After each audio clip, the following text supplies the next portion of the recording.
అయిపోయింది, ఇన్సిడెంట్ అయిపోయింది. రాంబాబు గారు వారి నివాసానికి వచ్చారు. వచ్చిన తర్వాత కూడా చాలా క్లియర్గా కేటగారికల్గా చెప్పారు, వారు మమ్మల్ని ఈ రకంగా ఇబ్బంది పెట్టారు, ఈ రకంగా బూతులు తిట్టారు, ఈ రకంగా ప్రేరేపించారు. అయినప్పటికీ నేను ఆ మాట మాట్లాడకుండా ఉండాల్సిందే అనేటువంటి మాట వారు రిగ్రెట్ అయ్యి వారు మాట్లాడినటువంటి సందర్భాన్ని కూడా మనందరం కూడా చూసాం.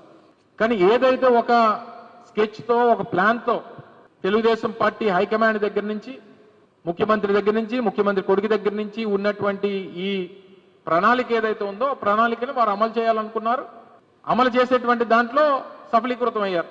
ఈ చేసినటువంటి ప్రక్రియలో స్థానిక శాసనసభ్యులు తాలూకు భర్త, వారి రౌడీ మూకలు దగ్గర 1000 మంది సాయంత్రం 4:30 నుంచి రాత్రి 11:30 వరకు గుంటూరు లాంటి పట్టణంలో డిఐజీ కార్యాలయం అక్కడే ఉంటుంది, గుంటూరు ఎస్పీ కార్యాలయం అక్కడే ఉంటుంది, గుంటూరు అర్బన్ ఏరియాలో అనేక పోలీస్ సర్కిల్స్ ఉన్నాయి, పక్కనే బెటాలియన్స్ ఉన్నాయి.